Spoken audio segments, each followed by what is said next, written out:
I'm happy to be here. Thanks for having me. But BookTrib, I can't even talk. Oh my gosh, my dog is walking around in the background. I'm in my fake cleaned office just for you.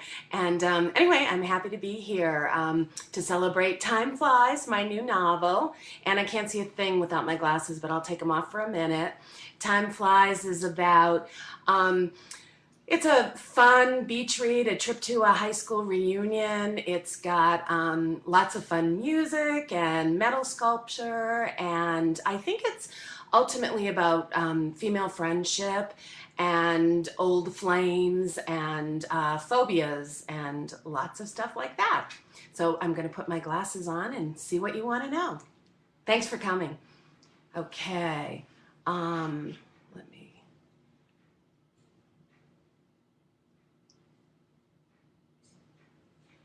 And I'm excited to be here too. Thank you, BookTrib. Okay, so this is RYC Barm 123. Your second novel, Must Love Dogs, was adapted into a movie, one of my favorites. What was the best memory from your experience? Do you think the movie did the book justice and vice versa? Well, and thank you for saying it was one of your favorites. The best experience was really the whole thing. I got so lucky. I was just able to have this magical experience it felt as if I was on the Warner Brothers bus tour and I escaped and got to see all the things all of us would really love to see. And it was just tremendous. I really just enjoyed every minute of it. It was the year I turned 50. I mean, what a way to celebrate your 50th birthday. So it was a blast. I wish something exciting like that could happen to everybody in the whole world. It was really fun. As for did it do it justice, honestly, I think it captured the spirit. I think it captured the spirit of the book. I think they're very different things. I think Warner Brothers makes unabashedly romantic comedies that are wonderful and formulaic, and the movie is smaller and quirkier. But the biggest gift of the Must Love Dogs movie is it still plays all the time on TV. Whenever it does, it sends new readers my way, which as an author, all you really want to do is have readers discover your books. So yeah, I think it's fun, and sometimes when it comes on TV, I even get pulled in and I forget that I wrote the book. Okay, let me find the next one. I'll get better at this. Okay, Book Nerd 33. Thanks for being here, Claire. You're welcome. Thanks for being here, too. I read that you wrote your first novel in a minivan when you were 45. What made you want to pick up a pen and write a book at that age? Well, I wanted to write a book from the time I was a little girl, and I was on that path for a long time, through high school, through college, where I majored in film and creative writing, and then I just panicked. And I just listened to people's negativity, which to this day I think is my biggest cautionary tale to other people, to just, if you have something in your heart, just do it. But instead, I was scared for a lot of years. And finally, I think it was a midlife wake-up call. I was 44, looking at 45 over the corner. And it just hit me one day that I might live my whole life and never once even try. So one cold New England winter, I sat outside in my minivan and wrote that first book, and it ended up selling to the first publisher who asked to read it. And clearly I was the person in my own way all that time. And so because of that, sharing my story with other people with buried dreams of their own is really important to me. And if you go to my website, if you haven't been there yet, go to clairecook.com, and I have a reinvention page and a writing page, and I'm always, available to mentor as best I can. So I hope that answered that. Let me find the next one.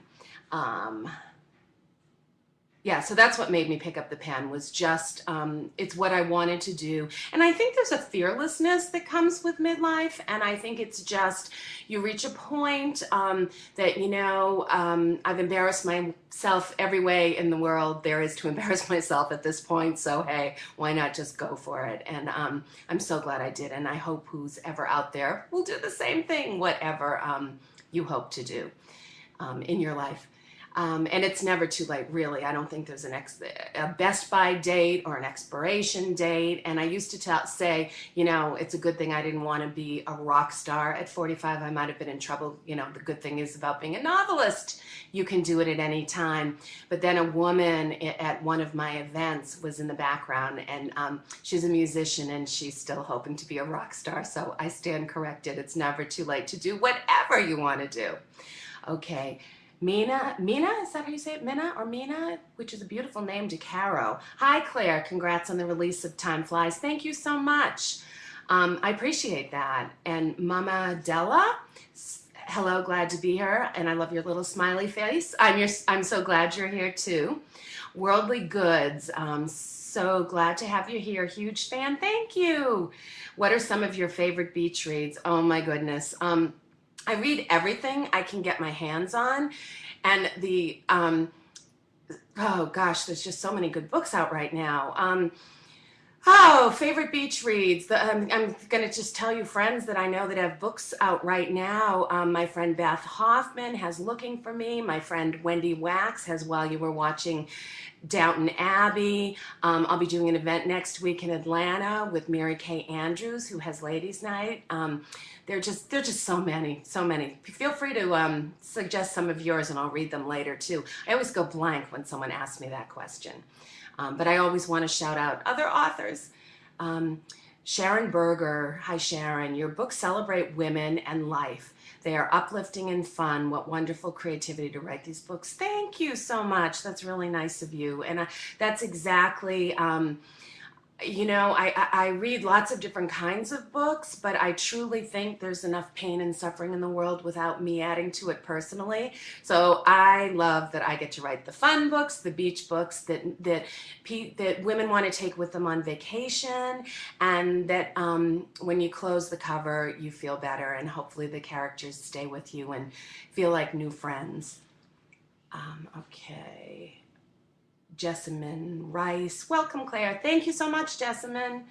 Nova Mance Conover. Hi. Oh, there's so much fun. I feel like I'm seeing all my Facebook friends and Twitter followers. Hi, Claire. So happy for the release of Timeflies. Thank you so much. Sharon Gallagher Chance. And thank you for shouting this out on Facebook too. I saw that. Hi, Claire. Love Timeflies. Just reviewed it on my blog today. Oh, thank you. I haven't seen that. I'll shout it out from my end. Are you ever apprehensive about sending your babies, your novels out to be reviewed? Oh my goodness. Of course. Yes. That's such a good question. I feel so grateful to reviewers too. My readers and reviewers just are the most amazing people. I love you all. You've been so good to me. I'm so grateful. But yeah, it's like, it's a little piece of my heart, a big piece of my heart out there. But I feel that you have treated my books as such, and I'm really grateful for that. So thank you very much. And I can't wait to read your review, Sharon.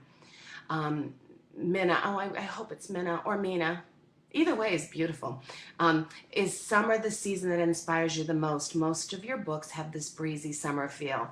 That's such an interesting, I think summer is the time, partly I have a lot of teachers who read my books, and summer is the time they're off. And, I think that's true for a lot of moms too. There's a little bit less driving around maybe. So I just want them to feel like summer. And it's vacation time. Most of us get our 2 weeks. So that's why... that's why I love that my books come out in the summer. But the interesting thing for you to know that you might not realize is I'm writing them usually through the winter. So summer for me is when I'm out meeting readers and hanging out with the, booksellers and librarians and the most wonderful people in the world. So it's the time that I'm not actually writing. So I think writing those summer books have gotten me through some long winters. But thank you for noticing that. That's really interesting. Okay, Slappy D's. Do you ever get scared while driving? What inspired you to write about a driving phobia? Ooh, another good question. Okay, I've recently, like in the last year and a half, moved to the suburbs of Atlanta, where the highways are 8 lanes going in each direction. I think I'm afraid to count, but roughly that. And so yeah, I've got a little bit of that. You know, I can pretty much find anything back roads if I need to. But really, where it came from, after I got the idea that I wanted to do kind of a boomer twist on Romeo and Michelle's high school reunion, even though the book probably didn't quite come out that way. I just really wanted to capture the next phase, you know, what that movie might feel like in the next phase of life when we have so much more baggage. But as I was kind of thinking what other layers would come into this novel, I just stumbled on the fact that 40% of women, almost twice, I think over twice as many as men, have a full-blown phobia at some point in their lives. And I just thought it would be relatable. I thought maybe I could share some info about that. And so my litmus test is always that I posted on Facebook and Twitter, what are you really afraid of? And I just got like hundreds and hundreds of answers, which has more and more helped me write my novels. And the answers were, you know, heights and basements and snakes, and highway driving was up there. So I just thought it would be relatable. And I think because phobias tend to be kind of embarrassing for the one person who has them, and I can certainly relate to that. You know, I think talking about it and realizing that other women and other people feel the same way is just really kind of reassuring that we're all, we're all afraid of something. So I hope that answers that. Hashtag books. I love your Twitter bio. Thank you. Midlife really does rock, and I agree. You've pretty much set the bar extremely high for all of us other folks. If you could go back, would you have started writing books sooner? Well, I hope setting the bar high is a good thing. I truly believe we can do whatever we want at midlife, and I hope whatever whatever you want to do, you just dig down and do it. But also no pressure. If you want to just go have some fun, do that too. For me, I felt really, really bad for a lot of years about not doing the thing that I most wanted to do. So the procrastination actually became more painful than writing that first novel. And in a way, maybe that's the test. If I could go back, would I have started writing my book sooner? I don't think so.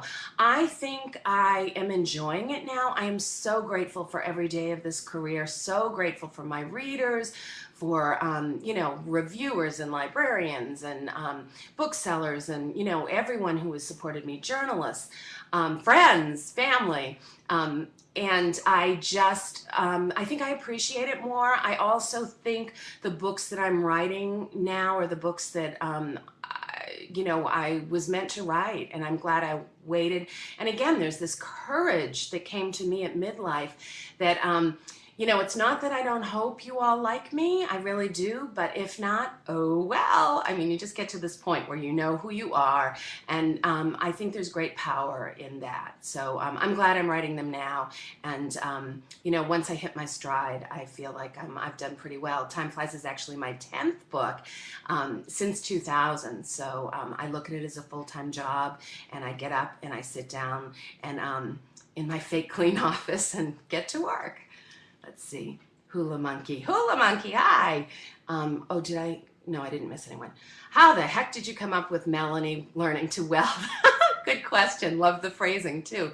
All 10 of my novels, I have tried to give my heroines interesting professions because I've realized that readers often come to my books to get ideas for their own life.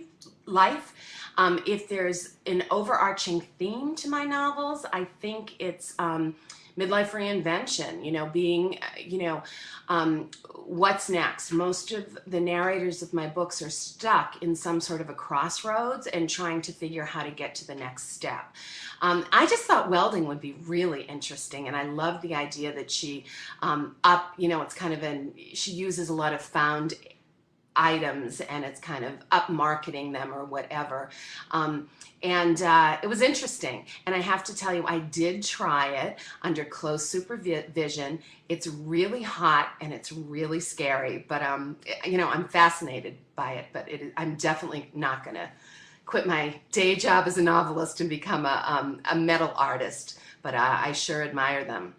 And I look at things that way. I think each novel is like getting to live a different life. And I think that's true reading too, but it's certainly true writing a novel. And, I look at metal sculptures differently, and I look at things and say, oh, that would make a nice sculpture, as if I could do it, which I can't.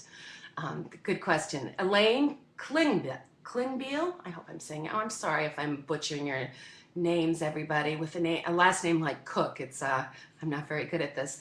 I would love to read Timeflies. Sounds very good. Thank you so much. And I hope you win a copy. And if not, you can read an excerpt on the homepage over at clairecook.com. And anyway, I hope you enjoy it. Mama Della, Claire, I am glad you're talking about phobias. Now I don't feel so awkward about mine. Oh, good. Oh, that's really a great comment. And I'm so glad that that's true. I've been hearing that, the book's only been out for a week today. And as I've been going around to book events, a lot of women are saying that. So I feel fabulous about that. I think it's important to know that, we've all got something. And friendship is what gets you through, too. And talking about it. Your books are not only enjoyable, they are very helpful. Thank you for saying that. I think of them as my little factoids that I weave within the books. And it's very much, it's very important to me to be able to do that and to share what I know and to, learn as I write. So thank you. That's a lovely thing to say. Savvy Bookworm, hi.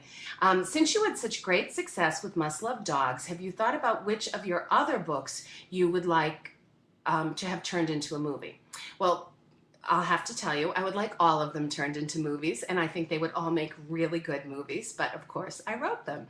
I've come really close with a couple of others. Working Title had multiple choice for a while. They made Fargo, Love Actually, Four Weddings and a Funeral, and it looked really good. And then they had 3 bad scripts, and it all fell apart, which is usually what happens.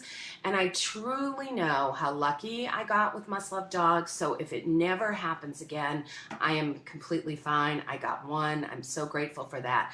But the Wildwater Walking Club is getting close right now, so fingers crossed for that one. I think Time Flies would be a fabulous movie.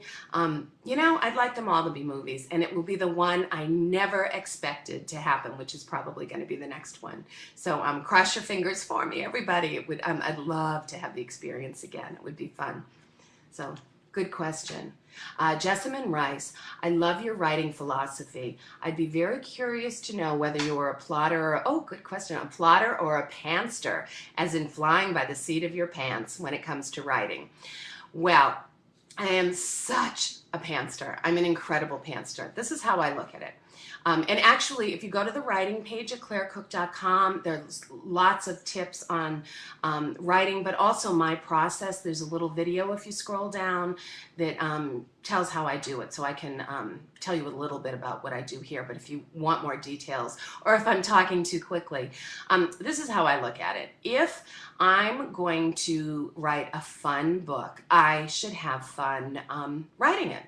And I think it was Robert Frost who said, no surprise for the writer, no surprise for the reader. And I have no idea if that's true or not, but it justifies the way that I write, which is that it just seems to me that if I were to have an outline, it would feel like a term paper, and I'm just over that. So I start, since my books are essentially slice of life novels, I start with once I get the narrator's voice, my books are all written in the first person. So once I have the narrator's voice, it that's my entry point. You know, I feel that once I get that who she is, you know, how she sounds, how she sees the world, and that's my big start. And then I think of what is the explosion, the little explosion that starts the book.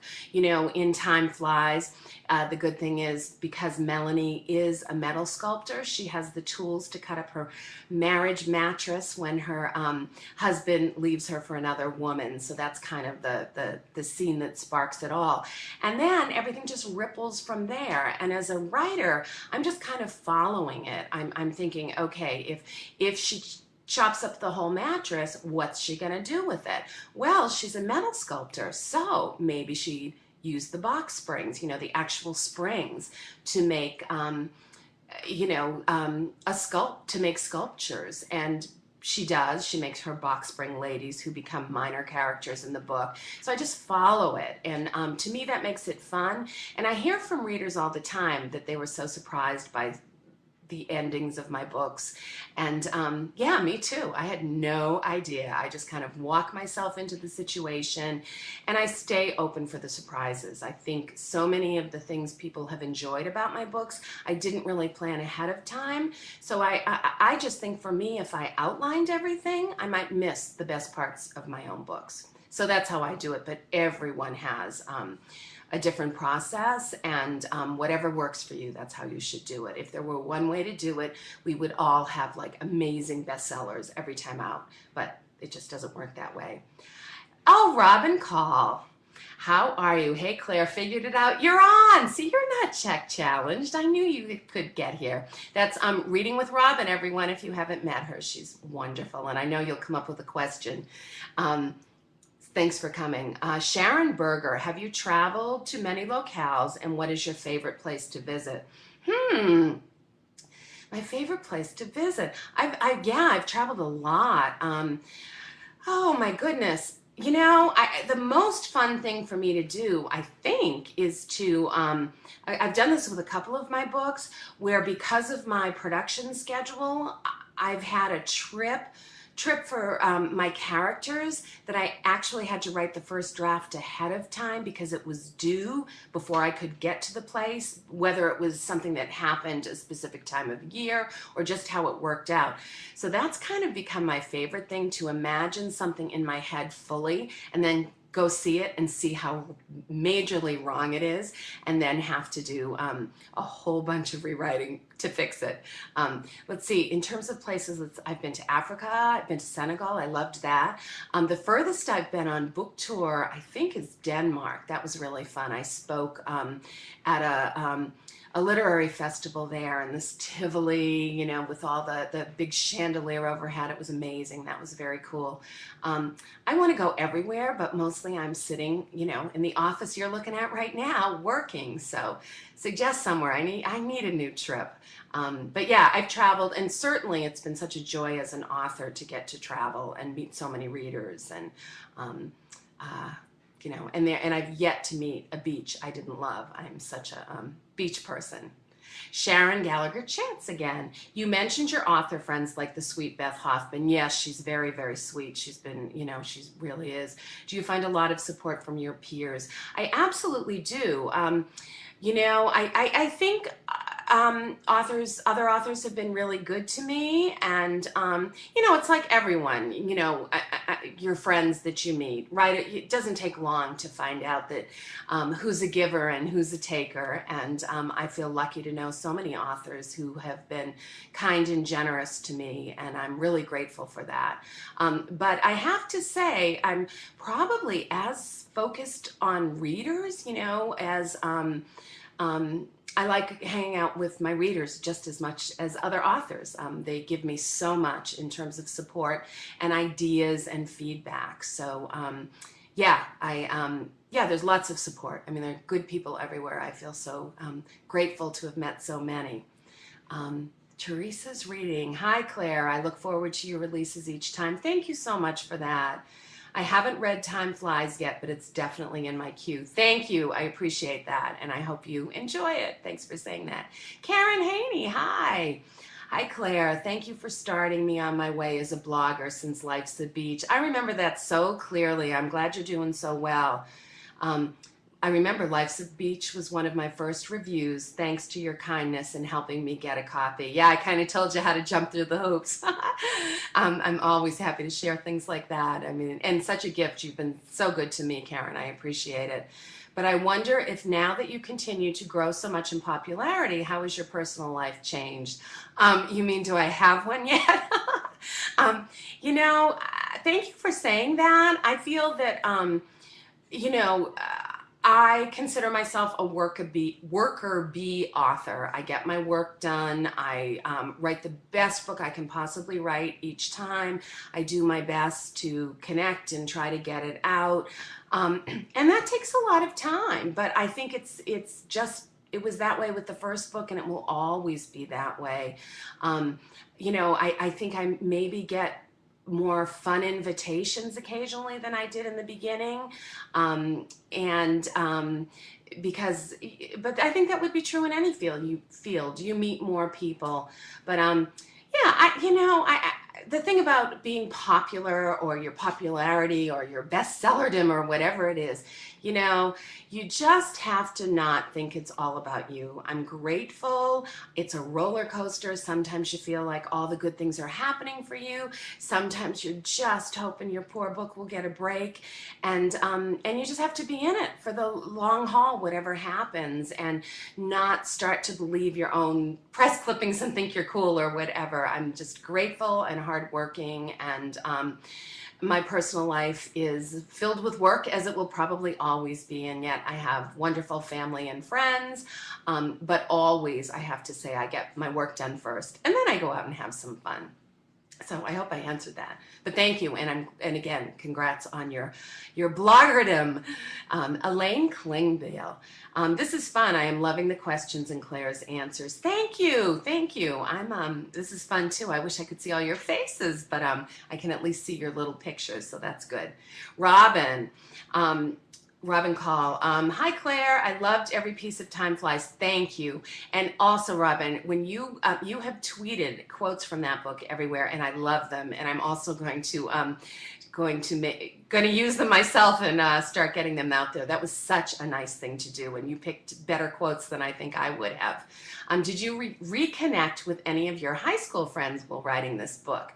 Okay, I did. I actually started a private group on Facebook for them because it was just such a direct access to ask them to share memories and bad makeup and hair and things like that. I did that on Facebook with my regular friends too and followers, but I did do a private group, so that was really fun. And I do have a reunion coming up, which I won't tell the number because I don't want to ruin the book for people. I think it's important to make it the best class ever and just leave it open so it's more relatable for all of us. But you know, I'm wondering if I'm really going to go because I feel that I've imagined it so clearly. I feel that my reunion, I just don't want it to feel anticlimactic. So I'm not sure. I'll let you know what happens, but good question. Hula Monkey, is that a doggy bed I see behind you? Yes, and my dog, I'm waiting for her to show up any moment. She is almost 15. My dog is Daisy, and she's a Shar-Pei Lab cross. She's almost 15, so she kind of calls the shots, but you may see her over my shoulder come wander in. There's a dog bed behind me with her favorite beach towel on top of it. So you might see Daisy. Otherwise, I'll post a picture on Facebook and Twitter. Hashtag books. I could try calling her Daisy. Yeah, right. Hashtag books. Hi. Who would be your dream cast if Timeflies was made into a feature film? Ooh, we might have to ask Robin about that. She'd be better than that. You know, this is what's so weird for me, and it even happened with Must Love Dogs. I see the characters so clearly that I've written that I'm probably the last person who could cast it. So that would just be really hard for me. But if any of you who are listening now, feel free to make some suggestions. And if I get the opportunity, I will absolutely pass them along. Yeah, I just see the characters just so clearly. I think with Must Love Dogs, the only one that I was positive right away, I knew John Cusack had to play John. He was actually John in the book, but Jake in the movie.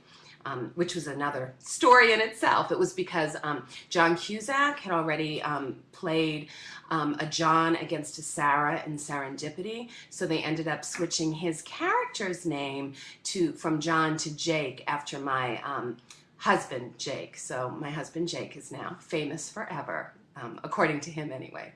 So, but anyway, sorry about that with the cast. I'm sure you're going to have better ideas than I do. Let me see. J.A. Riddle. Oh, Judy, hi. Hey, Claire. I love Timeflies. Thank you so much. And thank you for posting that review on Amazon. That is such a gift. I really, really appreciate that.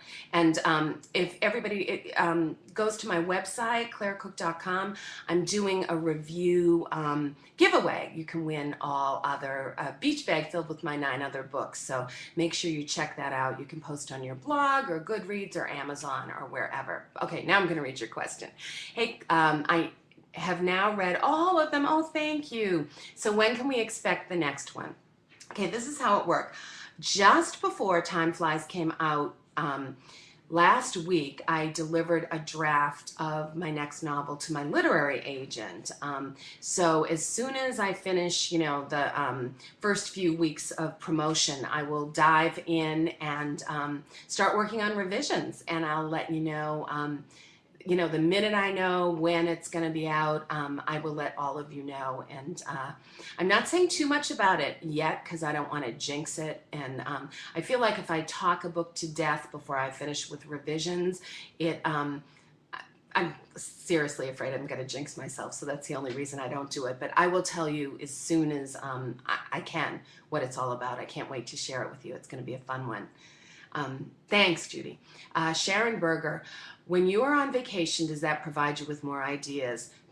Yeah, when I'm everywhere, I think writers are really good eavesdroppers. So wherever I go, if you're ever at a restaurant and you see me at the next table, I am so listening to your conversation. That's what I do. I just kind of absorb the world and kind of file it away. And then when I'm writing a novel, it's like pulling these pieces out of a paper bag and putting them together in a new order. And so yeah, vacation. I actually, sometimes if I did the Savannah Book Festival this year. I did Cooks and Books in Hilton Head and places like that. I mean, beach towns to the beach town or being near the water, on the river there in Hilton Head. I mean, in Savannah. Sorry, I'm talking backwards here, but just anywhere. I'm just absorbing it and thinking, oh, maybe I can use that before. If I'm on a plane, I'm thinking, what's happening here that I can use. But yeah, the whole life. I think the world is just endlessly fascinating, and I'm writing about life right outside our kitchen doors. I'm not writing about celebrity. I'm writing about real women, real lives, and so yeah, I pick it up everywhere. Vacation or even just going to the grocery store. Get your best stuff at the grocery store. Sharon 3960, maybe that's Sharon. Hi. Hi, Clara. Thank you so much for your candid answers. You're welcome. I don't know how else to answer. I can't, I just feel like, you're kind enough to come. I'll tell you anything you want to know. I can't wait to read Timeflies. Thank you so much. I loved your last one, Wallflower in Bloom. Thank you. Are all of your books this fun? Are you funny in real life? I think if you like one of my books, my experience has been that readers who read one of my books and like it, they're just, become one of my readers. If you like one, I think you'd like them all. And I think they're fun. I mean, again, I just feel that that's why I'm writing, to bring fun into the world, and also to help us recognize our, ourselves. I think one of the reasons we read is to find ourselves. And over the years, I've heard over and over again, oh my God, you're writing my life. And I hope that's true because I'm living it too. So I think our lives are important enough to chronicle. Sometimes, people talk about exotic settings and, intricate plots and this and that. That's not what compels me. What compels me are, the lives of real women. So that's absolutely my, that's what I write. Am I funny in real life? Sometimes, and sometimes I save it for the page. I guess it just depends. I think, and I hope that in life and on the page, it's, there's funny, but I think there also has to be a ballast to that. There has to be something a little more serious. I mean, if our life was just ha ha ha all day long, it would get old. And life just doesn't work that way. I mean, one minute you're having a great time, and then the phone rings or whatever. So, I hope I present that well. But I think I certainly have fun in real life, and that's important to me. That was a good question. BookTrib. Hey, BookTrib members, only 30 minutes left to ask your questions and make your comments. Okay, pressure's on. Maybe I should read faster. Teresa's reading. I too have a reunion coming up, so Timeflies is incredibly timely as well. Well, let me know if you go to yours, and then maybe I'll go to mine, Teresa. Yeah, I probably will. But and I certainly loved connecting to my classmates. But I love the virtual piece of that too. I mean, who hasn't connected with practically everyone they've met or ever dated in their whole lives on Facebook and Twitter at this point. So I love that. It's fascinating. Again, I'm such a people watcher. It doesn't even have to be in person. It's just really interesting. Okay, Robin, your books always inspire me to think about side businesses. Yeah, I think thank you. There's an entrepreneurial spirit. I think that my characters are trying to figure out what's next in their lives in these crazy times. Everything's changing so quickly. The economy's, been so crazy too. And, I think we're all thinking along those lines. So that's something I have intentionally brought to my books, and I hope to be giving ideas to women. Do you have an endless supply of ideas for future books and the businesses they will include? Wow, that would make me so organized, wouldn't it? Yeah, I think I have endless ideas for books because for me, honestly, the ideas are the easy part. Sitting my butt down in the chair and getting the writing done every day is the challenge. But the ideas, I feel like we could get this group going and we could brainstorm novel ideas and we could come up with a million of them just by saying, oh, what if we did this? And what if this person did that? And wouldn't this be an interesting job? So that part, I try not to think too far ahead. I try to put everything I've got into the book I'm writing instead of saving things for future books. I just think there are a million ideas out there. I think the ideas are infinite. So, but I don't get that far ahead of myself at all. Because if I did, I would probably not be a pantster and I'd be a plotter. But it's a good idea. That would be an interesting business, providing book ideas, wouldn't it? Okay, passion for fiction.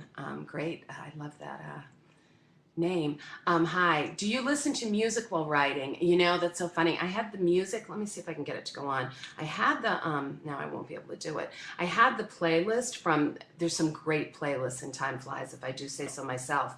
And oh, did I just mess this up? Oh no, I minimized it. Oh, I'm such an idiot. Oh, there we go. I guess I can't get this to go. Nah, it's not going to work. I did have the playlist there were several playlists in Timeflies, and people are really loving the music, and we've been playing that at events.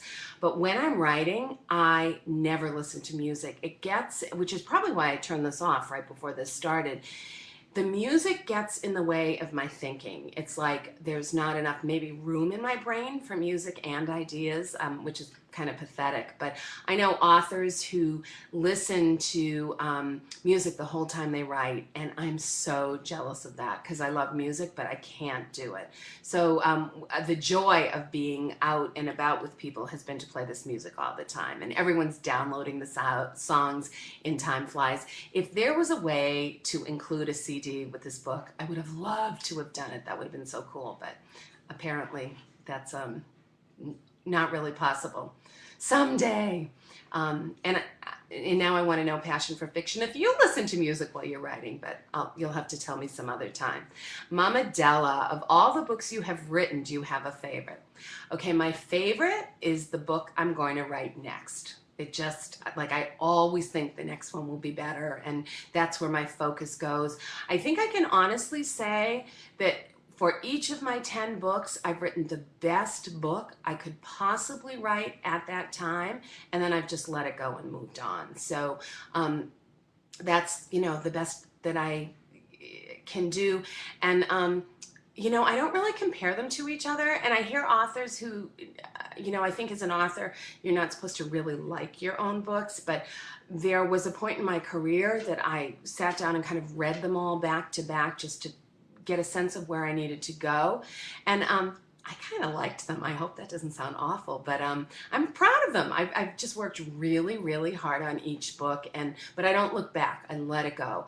To me, the thought of critiquing something that's already on, in print and on the shelf, just where's that going to get you? So just move on and always try to learn and grow. I try to raise the bar a little bit higher with each book, and just try to be better with each one. That's the important thing, because you can't control everything else. You can't control who's going to cover it, how many copies will sell, but what you can control is writing, always, always, always writing the best books. So,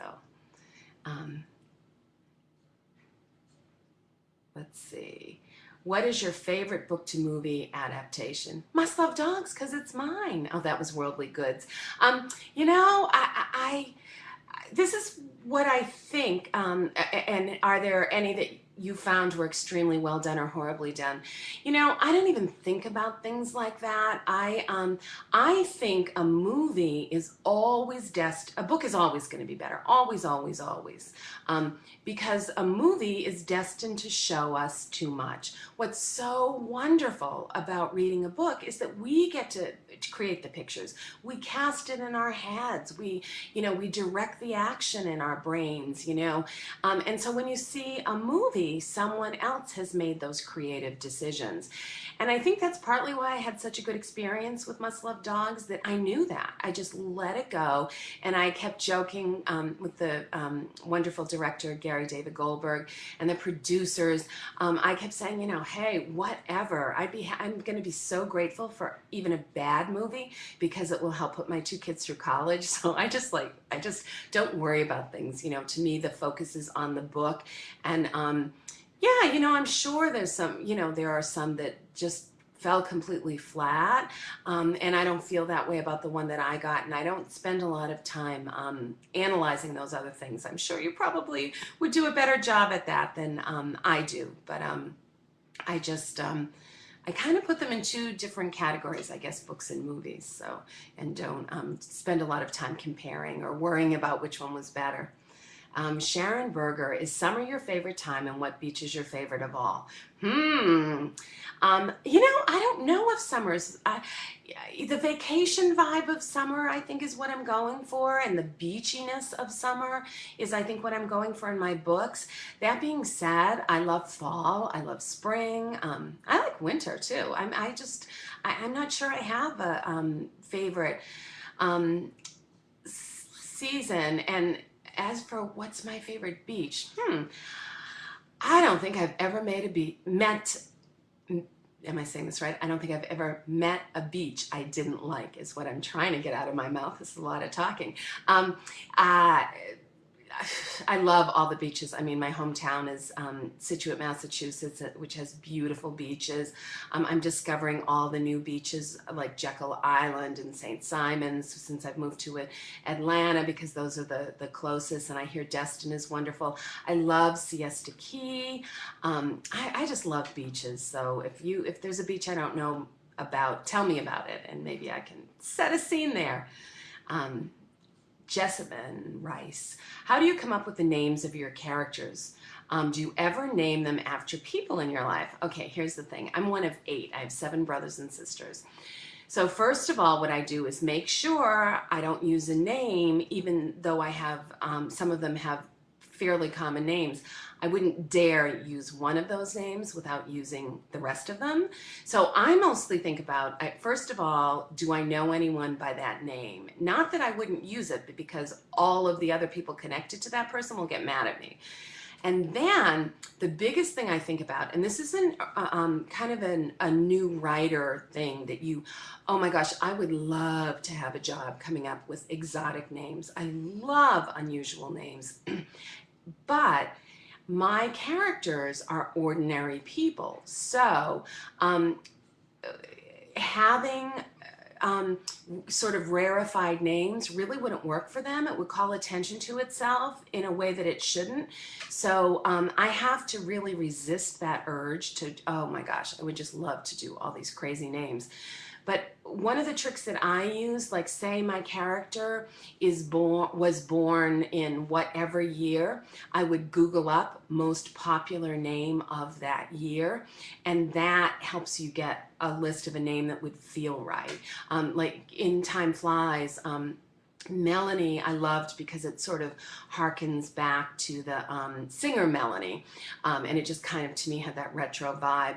But her friend BJ was Barbara in high school until she reinvented herself as BJ, and so that name to me just sort of says boomer woman. So I wish I come up with names that will feel like someone that you know, or that you went to school with, or it could be you. I can't tell you, one of my books, Life's a Beach, has 2 sisters, Jerry and Ginger, and I have heard from I think every Ginger in America. So excited to have a Ginger in the book. So sometimes that happens too. But in that particular case, I wanted the, in my family, there's a Kathy and a Claire, and I think that's really common to have the first letter of the names in families start with the same. So that's kind of why I did that. Oh, I just found out you could make these letters big. I could almost take off my glasses.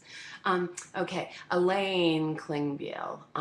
Are any of your books on an island off the coast of Maine? That would be such a great setting. It would, especially because there's so many gorgeous islands off the coast of Maine. I haven't done that yet, I don't think. No, I don't think I have done that yet. That would be a great setting, and thank you for the suggestion, and I will make a note of your name. If I ever do that, I'll thank you in the acknowledgments. Mama Della, thanks for such helpful comments, thoughts, and advice. Much appreciated. Well, thank you for coming. Thanks for the great questions. Mina, in 7-Year Switch, you say that we all tend to evolve to a new person every 7 years. Yeah, did you experience this transition into a different stage of your life, or was the writing career a tool to renovate yourself? That's really interesting. 7-Year Switch was my 7th novel, so that's where I started with the number 7, and what interesting thing could I do starting there? And then I found out about that thing that the people who believe that every 7 years we become a completely new person. And I was just fascinated with that lore, so that was kind of a jumping in place for me. And it turned out that the heroine of that book, her husband had left her with a young child, and just when they were sort of figuring it out, 7 years later, he's back, and they have to kind of work that way in, because her daughter really, really needs her dad in her life and really wants her dad, and so she has to put her own feelings about that aside and kind of work it through. So that's where the 7-Year Switch thing. In my own life, you know, the big reinvention for me took a lot more than, it's more like 7 decades to get to, but no, it was really more like 2 decades to finally write that first book. I just think reinvention is the theme of my life and my novels, and it's really important. And 7 Year Switch was another way to explore that. I again find our lives endlessly fascinating, and I think most of us would not. Change is hard, so you have to be feeling pretty miserable to kind of get the energy to push to the next level. And I think the heroines of my books are doing that, each in a different way. And I have certainly done that in my own life. I mean, change is hard, but boy, is it triumphant when you get to the other end. And, you know, I think that's a big part of my message as a writer and a person, to encourage other women, you know, on those same journeys. Passion for fiction. Have you ever visited Cape May, New Jersey? And if so, have you written about it? I need to get to Cape May too. I hear how gorgeous it is. I have not done a book event in New Jersey for a long time. So on my list, and thank you for the suggestion, I might just have to spend a year hitting the beach, you know, from everywhere there's a beach. Robin, is that a flip-flop in the background? Yes, that's actually a flip-flop. A writer friend, Mimi Medwed, gave me years ago. It's ceramic, and it's from, I don't know if I can get it, and it's from, it's signed by the artist, I probably can't, here it is, there it is, from Key West. So it's one of my, there's all sorts of beachy stuff in the background, but I think it's kind of hard to see here. There's a Life's a Beach sign behind me that is from Nantucket that was a gift. I cannot see a flip-flop without thinking of Life's a Beach. Thank you, Robin. We had a wonderful event in Rhode Island that you did for that. I'll never forget that. I'm sure there's still pictures up on my website. This has been so much fun. Catch you later. Yes, I know you have an appointment. Bye. Thanks for coming. Judy Riddle, who are some of your favorite authors? I would go back to the ones that I just read everything. And I'm really bad about remembering. I feel like if I mention someone, I'll leave out, like, you know, my best friend or whatever. So there's some great book lists that Timeflies has made. One, Robin Call, who just took off Go Local Providence, which is this big website. She just named Timeflies and a bunch of other books. They're all just great books. And that's on my website. And Deep South magazine, which I'm honored they let me in as a brand new person living in the South, has another list. There's so many good lists out there. And I'm really bad on that question. I apologize. Let's see, BookTrib, we only have a few minutes left before we wrap up, and Claire will announce the winners of Time Flies. Can't wait to do that. Teresa's reading, I love the idea of playlists that go along with stories. Is this a relatively new phenomenon, expectation, or has it always been a part of writing? You know, I don't know. I think I've been interviewed and had people ask me what did I listen to while I was writing a book, and I felt like such a loser because I don't listen to music while I'm writing. I can't.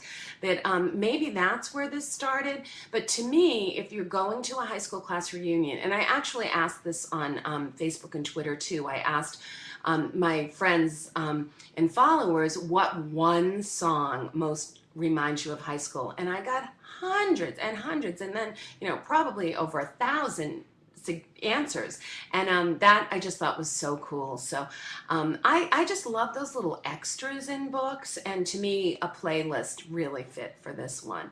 But in terms of who else is doing it, I don't even know if anyone else is doing it, although I have seen lists, again, as I said, of songs writers have listened to while they're writing. Okay, Sharon Berger, does your creativity extend into other areas, cooking, crafts, and decor? Well, probably not cooking. I actually wrote a book, Best Age Plan, who's the heroine, is a home stager, but she's past the cooking phase of her life, and she only faux cooks. She buys things from like Trader Joe's, and she, disposes of the evidence and passes it off as homemade. So I'm afraid I'm a little bit like that these days. I'm just kind of over cooking. I'm kind of past all that. But I love crafts. I love decor. I love, after immersing myself in words for so long, I love, love, love to just do something else with my hands. And I love to play in pictures. I love to fool around with Photoshop. I love to garden. I've certainly had my crafty phases. Right now in Atlanta, my husband and I are doing over a house. So picking out the paint colors and all the fun things. I love all that. Yeah, I think creative people or certainly many of the creative people I've met, just love to do lots and lots of things. And for me, the trick is to focus on writing the next book and not get too distracted. But in between, I have lots of fun. Sharon Gallagher Chance, speaking of sisters, Melanie's sister in Timeflies was kind of bitchy. I love it. You said that, not me. Was she fun to write, or is there a simmering story about her that is just waiting to pop out? No, I just think family is important, and I think I've just talked to so many women who, are probably have carried stuff with siblings for a long time, and I think it was just it just felt like it fit, and it was a balance. It was a good counterpoint to Melanie and BJ, who are such sisters, even though they're not related, but they just have each other's backs, and I think it was important for Melanie to kind of cop to some of what was going on with her sister, whom, even though she was, I'll grant you bitchy, still, you only have so many siblings, and it's important to work those things out. So that was, I think, part of Melanie's growth, and she was fun to write, I have to admit. The bad characters are always the most fun to write. RYC Barm 123. Has social media helped you connect with your readers on a deeper level? What social media outlet do you use most, and why? Yes, social media has not only helped get the word out about my books, which is all any author wants, or all I want as an author, but it's starting to, at least the last 2 or 3 books, it's helping me write my books. I've never felt more connected to my readers, who are so kind to tell me what resonates, and to give me ideas. And when I want to know if something's real, I put it right out on Facebook, Twitter, Pinterest, and I get this immediate feedback. So I've always felt that I'm writing for all of us, and I think social media has only reinforced it.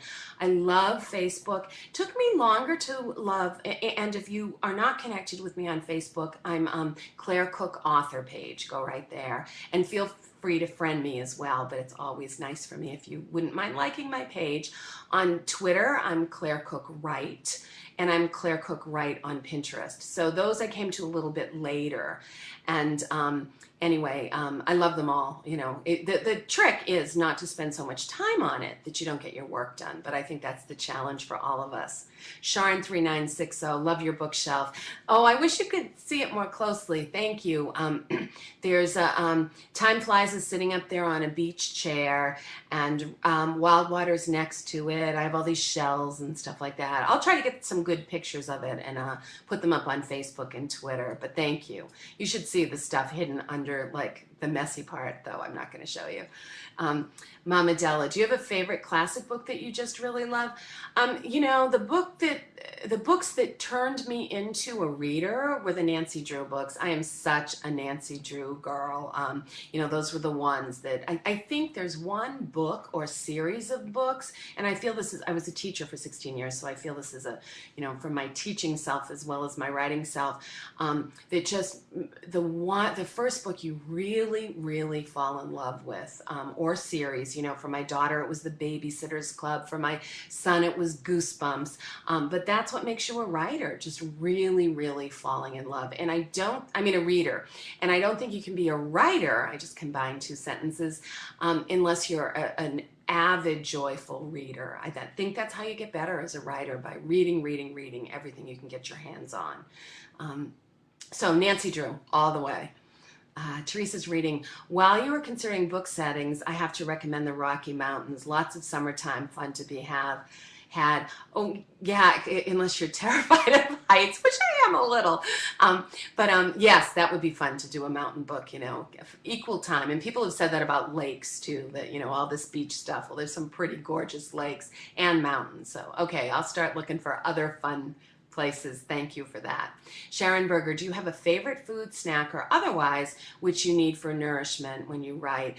Nah, you know, I guess I finally started writing again after all these years so late that if I needed, you know, a favorite, oh, I don't know, if I needed like a pink feather boa and a special bathrobe or a certain snack or brand of coffee, I just put, you know, sit down, turn on the computer, pour a cup of coffee and get to work. I try not to allow myself, you know, special need things. And honestly, once I'm lost in a book, I completely forget about that anyway. So, you know, my reward maybe is that, oh, I don't know, snack, food, otherwise.